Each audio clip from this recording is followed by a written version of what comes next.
Hai semua, perkenalkan nama saya Yesika Pratama Nebaho, NIM 20002082 dari Prodi Pendidikan Pancasila dan Kewarganegaraan, jurusan Ilmu Sosial Politik, Fakultas Ilmu Sosial Universitas Negeri Padang. Adapun tujuan saya membuat video ini adalah untuk memenuhi ujian tengah semester pada mata kuliah Bahasa Indonesia dengan dosen pengampu Ibu Dr. Siti Ainim Liusti, SPD MHUM. Adapun yang menjadi topik pembahasan saya pada video kali ini adalah mengenai kosakata dan diksi. Langsung saja yang menjadi topik pembahasan pertama kita adalah mengenai kata. Pengertian dari kata. Kata adalah kumpulan beberapa huruf yang memiliki makna tertentu. Dalam KBBI atau Kamus Besar Bahasa Indonesia, kata adalah unsur bahasa yang diucapkan atau dituliskan yang merupakan perwujudan dari pikiran atau perasaan yang dapat digunakan di dalam berbahasa. Sehingga kata disimpulkan menjadi bahasa terkecil yang memiliki arti tersendiri dan makna tersendiri. Misalnya pandai, bodoh, bunga, dan lain sebagainya. Yang kedua yaitu jenis-jenis dari kata. Kata yang pertama yaitu kata kerja atau verba. Kata kerja adalah kata yang menyatakan makna perbuatan, pekerjaan, tindakan, proses, atau keadaan. Misalnya membuat, menonton, makan, minum, dan lain sebagainya.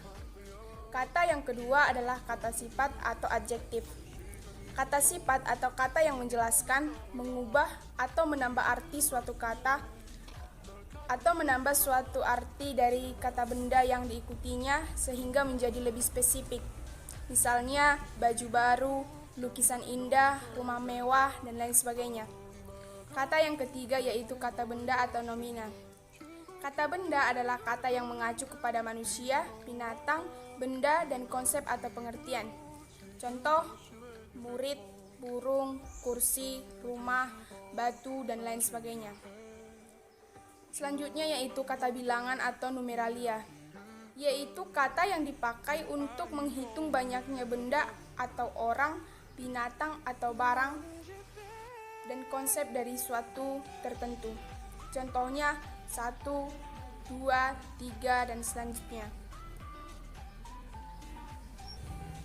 Yang selanjutnya yaitu mengenai kosakata. Pengertian dari kosakata, yang pertama yaitu kosakata berasal dari bahasa Inggris yang berarti vocabulary, yaitu himpunan kata yang diketahui oleh seseorang atau bagian dari bahasa tertentu. Kekayaan kosakata seseorang secara umum dianggap merupakan gambaran dari intelijensia atau tingkat pendidikannya.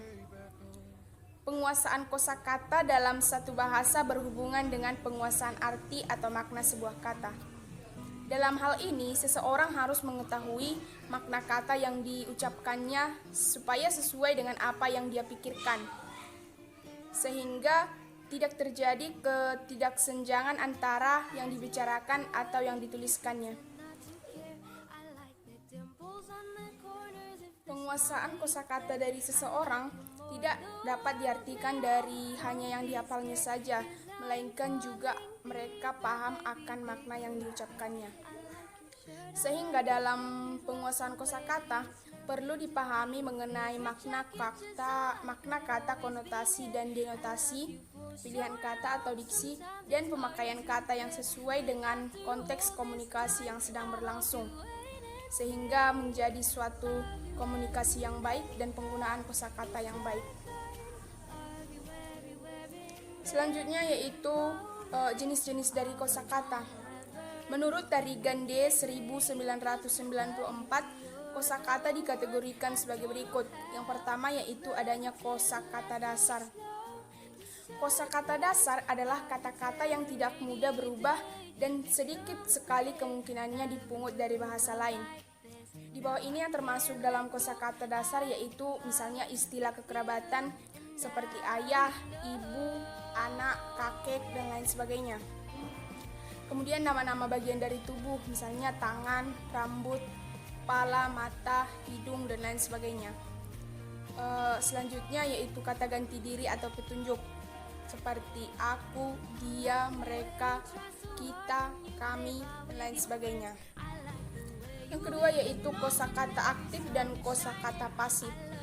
Kosakata aktif ialah kosakata yang sering dipakai di dalam berbicara atau menulis. Sedangkan kosakata pasif ialah kosakata yang jarang bahkan tidak pernah dipakai, tetapi biasanya digunakan dalam istilah puitisasi. Yang terakhir ialah diksi. Pengertian dari diksi yang pertama yaitu diksi adalah suatu pilihan kata pembicara ataupun penulis dalam menggambarkan cerita yang dibuatnya. Akan tetapi yang dimaksud dengan diksi bukan hanya pilihan kata saja, tapi juga diartikan sebagai pernyataan untuk mengungkapkan sebuah gagasan maupun mengungkapkan suatu cerita yang meliputi persoalan seperti pada gaya bahasa, ungkapan gagasan, dan lain-lain. Dengan diksi maka setiap kata-kata dapat dibaca maupun dipahami oleh pembaca atau pendengar dengan baik. Dalam KBBI atau Kamus Besar Umum Bahasa Indonesia tahun 1997 halaman 233 disebutkan bahwa diksi adalah pilihan kata yang tepat dan selaras untuk mengungkapkan gagasan sehingga memperoleh efek tertentu atau seperti yang diharapkan.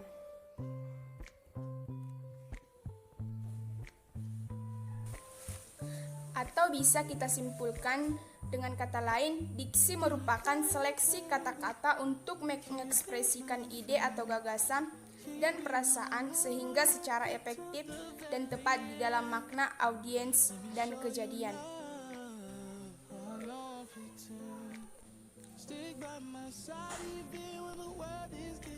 Kemudian pemilihan kata atau diksi harus sesuai dengan apa yang hendak kita ungkapkan, sehingga di saat kita berbicara, kita dengan sadar mengucapkan apa yang akan kita sampaikan kepada pendengar atau audiens kita. Dari buku Goris Kerap, Diksi dan Gaya Bahasa, dituliskan beberapa poin-poin penting tentang diksi, yaitu yang pertama, pilihan kata atau diksi mencakup pengertian kata-kata mana yang harus dipakai untuk menyampaikan suatu gagasan. Yang kedua yaitu pilihan kata atau diksi adalah kemampuan membedakan secara tepat makna dari gagasan yang ingin disampaikan. Yang ketiga yaitu pilihan kata yang tepat dan sesuai hanya dimungkinkan oleh penguasa sejumlah besar kosakata atau perbendaharaan kata bahasa tersebut. Selanjutnya yaitu syarat-syarat dari diksi. Yang pertama yaitu adanya ketepatan dan kesesuaian. Ketepatan diksi adalah kesanggupan sebuah kata untuk menimbulkan gagasan-gagasan yang tepat pada imajinasi pembaca atau pendengar, seperti apa yang dipikirkan atau dirasakan oleh penulis atau pendengar tersebut. Untuk menghasilkannya perlu diperhatikan hal-hal berikut. Yang pertama yaitu sinonim. Sinonim ialah dua kata atau lebih yang pada asasnya mempunyai makna yang sama. Yang kedua yaitu homofon, yaitu istilah yang sama lafalnya tetapi berbeda ejaannya. Kemudian yaitu homograf, yaitu istilah yang sama ejaannya tapi berbeda lafalnya. Contohnya apel nama buah dan apel saat upacara. Yang selanjutnya yaitu homonim, yaitu suatu kata yang memiliki makna yang berbeda tetapi lafal dan ejaan yang sama. Yang selanjutnya yaitu antonim, yaitu dua kata atau lebih yang pada dasarnya memiliki makna yang berbeda dan bentuk yang berbeda. Contohnya bodoh dan pintar. Kemudian syarat yang kedua yaitu kata abstrak dan konkret.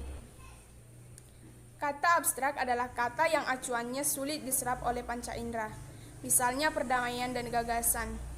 Kata konkret adalah kata yang acuannya dapat diserap oleh panca indera, misalnya rumah, kampus, meja, dan lain sebagainya.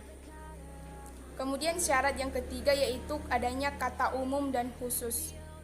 Kata umum adalah kata yang acuannya lebih luas, sedangkan kata khusus adalah acuannya yang lebih sempit seperti ikan gabus, gorami, mujair, dan lain sebagainya. Syarat yang terakhir yaitu kata populer dan kata kajian atau ilmiah. Kata populer atau yang biasa digunakan dalam komunikasi Kata populer adalah kata yang biasa digunakan dalam komunikasi sehari-hari masyarakat umum. Sedangkan kata kajian atau ilmiah adalah kata-kata logis dari bahasa asing yang dapat diterjemahkan dalam bahasa Indonesia. Sekian yang dapat saya jelaskan pada kesempatan kali ini. Semoga bermanfaat dan menambah wawasan untuk kita semua.